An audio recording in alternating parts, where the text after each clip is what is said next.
Nepali horror story YouTube च्यानलमा तपाईहरुलाई स्वागत छ। यदि तपाईहरु यो च्यानलमा नयाँ हुनुहुन्छ भने कृपया च्यानललाई लाइक, शेयर र सब्स्क्राइब गरेर साथ दिनुहोला। र आउने दिनहरुमा के सुधार गर्न सक्छु प्रतिक्रिया नि दिनुहोला। आउनुहोस् आजको यो एपिसोड केही सत्य घटनाहरुबाट सुरु गरौँ। मेरो नाम अस्मिता। पेशाले म एउटा नर्स। हामी ड्युटीको बेला साथीहरु बसेर भूतप्रेतको घटना बारेमा कुरा गरिरहँदा यो घटना एउटा सिनियर दिदीले हामीलाई सुनाउनु भएको घटना हो। दिदीकै दृष्टिकोणबाट यो घटना सुनौ। म काम गर्ने हस्पिटल 5 तल्लाको थियो। म काम भने 2 तल्लामा रहेको इमर्जेन्सी रुममा गर्ने गर्थे। तर हस्पिटलको क्यान्टिन माथिल्लो तल्लामा भएकोले एक रात म क्यान्टिन जानुलाई भनी लिफ्टमा गएँ। लिफ्ट बिरामी र स्टाफको लागि मात्र थियो। हरेक तल्लामा लिफ्ट रोकिँदै आइरहेको थियो। एकछिन त आज यो लिफ्ट कति धेरै बिजी भनेर मनमा सोच पनि आयो। एकछिन पछि लिफ्ट म भएनेरी आइपुग्यो। लिफ्टको ढोका खुल्दा मैले त्यहाँ एउटा 7-8 वर्षको बच्चालाई लिफ्टभित्र देखेँ। त्यो बच्चाले लिफ्टका सबै बटनहरू दबाएकोले हरेक तल्लामा रोकिँदै आएकोले लिफ्ट ढिला भएको रहेछ। त्यति राति त्यो बच्चालाई त्यसरी लिफ्टमा देख्दा मलाई अचम्म भने केही नि लागेन। लिफ्टमा माथि तल गर्दै बच्चाहरू त्यहाँ पहिला नि खेल्ने गर्थे। त्यसपछि मैले लिफ्टमा रहँदा त्यो बच्चासँग केही कुराकानीहरू गर्न थालेँ। हरेक तलामा लिफ्ट खुल्दै बन्द हुँदै गरेकोले मसँग कुराकानी गर्नुलाई प्रशस्त समय थियो। एक्कासी त्यो बच्चाले अनौठो प्रश्न मलाई गर्यो। दिदी, यो हस्पिटलमा मरिसकेको बिरामी र जिउँदो बिरामी कसरी चिन्नुहुन्छ? यस्तो राम्री देखिने सानो बच्चाले किन यस्तो प्रश्न गर्यो भनेर म अक्क परेँ। के भन्नुभयो? जिउँदो बिरामी बेडमा हुन्छन् भने मरिसकेको बिरामीलाई हामी मुर्दा घरमा एउटा नेम ट्याग लगाएर त्यहाँ राख्छौँ भनेर मैले उसलाई भने। त्यो बच्चा एक्कासी हाँस्दै के त्यो नेम ट्याग यही हो भन्दै उसले आफ्नो नेम ट्याग देखाउन थाले। बत्तीहरू झिपिक गर्दै पुरा अन्धकार भयो। म त डरले त्यही नै बेहोस भएछु। एकछिनपछि हस्पिटलको सेक्युरिटीले रातिको निरीक्षणको लागि निस्केको बेला मलाई लिफ्टभित्र लडिरहेको पायो। सबै घटनाहरू बारेमा मैले साथीहरू र हस्पिटल म्यानेजमेन्टलाई पनि सुनाएँ। लिफ्टको सीसीटीभी चेक गर्दा अचम्मको कुरा के थियो भने त्यो फुटेजमा त म एक्लै बोलिरहेको थिएँ। त्यो बच्चाको कुनै नामो निशान नै थिएन। सबैजनाले मलाई कुनै भ्रम भएको थियो होला भनी भन्नु थाल्यो। तर मलाई पूर्ण विश्वास छ कि मैले त्यो रात लिफ्टमा कुनै बच्चालाई देखेको नै थिएँ। मेरो नाम सन्दीप तामाङ। घर मेरो झापाको सुरुङ्गा।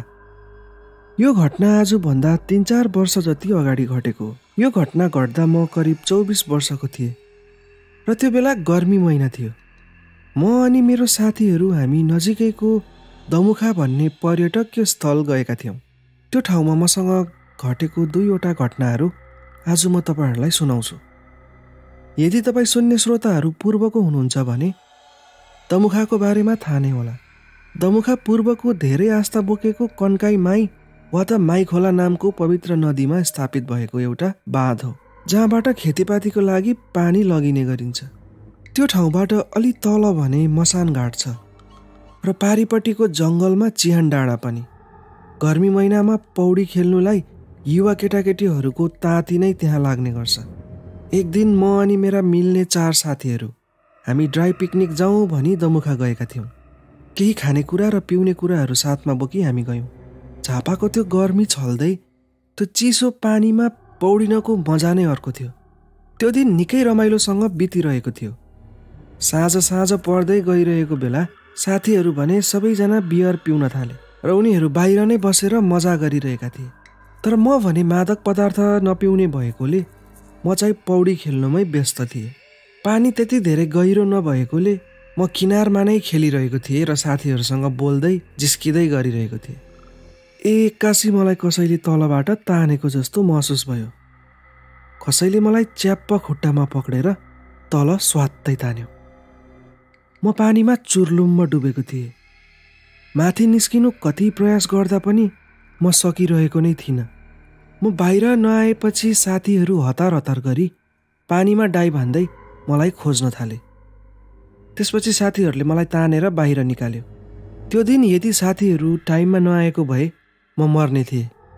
त्यो खोलाभित्रबाट मलाई कसले तान्यो त्यो बारेमा म अन्जान छु। अचम्मको कुरा त के थियो भने त्यो दिन पौडी खेल्दै गर्दा म नाङ्गै थिएँ। कट्टु पनि नलगाई म पौडी खेलिरहेको थिएँ। कतै अड्किने त कुरै भएन र मेरो ग्रुपमा सबैभन्दा राम्रोसँग पौडी खेल्न जान्ने म नै थिएँ। मलाई बाहिर निकालेपछि त्यहाँ घुम्न आएका मान्छे र पसलेहरूको भिड त्यहाँ जम्मा भयो। त्यहाँको पसलेहरूको अनुसार दमुखामा हरेक वर्ष धेरै युवा केटाकेटीहरू पौडी खेल्ने क्रममा मर्ने गर्छन् रे। पहिला पनि धेरैजनाको ज्यान गइसक्या रहेछ। धन्न म त्यो दिन बाँचे। त्यो दिन पछि भने म पौडी खेल्नुलाई त्यहाँ कहिले पनि गइनँ। आजभोलि त धेरैवटा स्विमिङ पुलहरूको निर्माण भइसक्यो।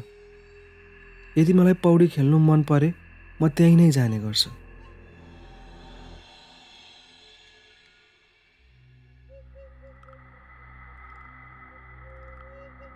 दोस्रो घटना। यो घटना भएको केही महिनापछि म आफैसँग यो घटना घटेको। यो घटना पनि दमुखामा नै घटेको। मेरो घरदेखि दमुखा नजिकै भएकोले हामी केटाहरू धेरैजसो साँझतिर हावा खाँदै निस्किने गर्थ्यौँ। पर्यटकीय स्थल भएकोले त्यहाँ निकै राम्रो राम्रो रेस्टुरेन्ट अनि खाजा घरहरू पनि छन्। त्यो रात साथीले बर्थडे पार्टी त्यहाँ रहेको एउटा रेस्टुरेन्टमा दिएको थियो। बेलुकी 9-10 बजीसम्ममा रेस्टुरेन्ट बन्द गर्नुपर्ने भएकोले हामीले खाइ नसकेका केही मासुहरू र रक्सीहरू बोकेर त्यहाँबाट निस्क्यौँ। त्यहाँ नजिकै एउटा झुलुङ्गे पुल पनि छ जसले दमुखा र पारिपट्टि भएको नर्सरीलाई जोड्ने गर्छ। वारिपट्टि पुलको छेउमा बसेर रहल पहल रक्सी खाँदै केटाहरू हल्ला गर्दै थिए। मेरो सबै साथीहरू मातिसकेका थिए। म भने नपिउने भएकोले फ्रेस नै थिएँ। सबैजना टुन्न भएकोले उनीहरूलाई चिन्ता फिक्री केही पनि थिएन। तर म फ्रेस भएकोले कतै पुलिस गस्तीमा आयो भने त टेन्सन हुन्छ भन्दै एक प्रकारको डरले मलाई सताइरहेको थियो। 10 बजे रेस्टुरेन्टबाट बाहिर निस्केको हामी अब घर जाउँ भन्दा भन्दै 12 बजिसक्या रहेछ।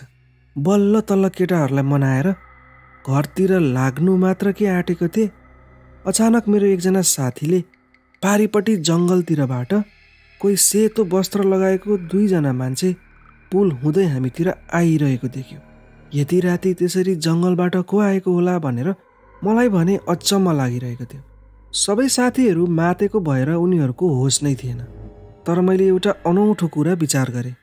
कुरा के थियो भने त्यो झुलुङ्गे पुलमा 2 जना हिँडिरहँदा पनि त्यो पुल अलिकति पनि हल्लिएको नै थिएन। तिनीहरू हाम्रो नजिक आइरहेको थिए। पारिपट्टि जङ्गलमा मान्छे गाड्ने र अलि तल मसानघाट भएकोले मलाई त्यो कुनै मान्छे नभई अरू नै केही हो भन्ने भइसकेको थियो। हाम्रो नजिकै आएपछि मैले देखेँ कि तिनीहरू त पुलमा हिँडेको होइन, माथि उडिरहेका रहेछन्। उनीहरूको अनुहार पनि डर लाग्दो। मेरो त सातो नै गयो। त्यसपछि जोरसँग भूत यहाँबाट भाग भन्दै म कराउन थालेँ। साथीहरू त जिस्केको जस्तो लागेर हो या किन सुरुमा त मलाई विश्वास नै गरेन। 5-6 जनालाई सम्हाल्नु कहाँ सक्थे र। एकजनालाई चाहिँ च्याप्प समातेर म त्यहाँबाट दौडिएँ। म दौडिएको देखेर चाहिँ साथीहरू पनि सबै यता र उता गर्दै दौडिन थाले। हामी कोही कता त कोही कता। म र मसँग भएको अर्को साथी हामी त्यही नजिकै भएको मन्दिरमा गएर रोक्यौँ। साथीहरू पनि लड्दै पड्दै हस्याङ फस्याङ गर्दै मन्दिर नेरी नै आइपुगे। साथीहरूलाई चढेको झ्याप सबै उत्रिसकेको थियो। त्यसपछि भने हामी केही घन्टा त्यही मन्दिरमा नै बस्यौँ र पुल छेउमा डराउँदै भए नि सबैजना बाइक लिनुलाई हामी त्यहाँ गयौँ। त्यो बेला त्यहाँ कोही पनि थिएन र हामी त्यहाँबाट आफ्नो घरतिर लाग्यौँ। त्यो रात घटेको घटना मेरो जीवनको सबैभन्दा डरलाग्दो क्षणमध्येको एउटा हो र जहिले पनि त्यो घटना सम्झिन्छु मेरो मुटु नै काप्न थाल्छ। तपाईहरुलाई आजको यो एपिसोड कस्तो लाग्यो? यदि मन पर्यो भने च्यानललाई लाइक, शेयर र सब्स्क्राइब गरिदिनु होला र आउने दिनहरुमा के सुधारहरु गर्न सक्छु त्यो बारेमा प्रतिक्रिया पनि दिनु होला। यदि तपाईहरुसँग पनि यस्तै किसिमका अलौकिक घटनाहरु छन् भने डिस्क्रिप्सनमा दिएको फेसबुक पेज वा त हाम्रो इमेल आइडीमा पठाउन सक्नुहुन्छ। धन्यवाद।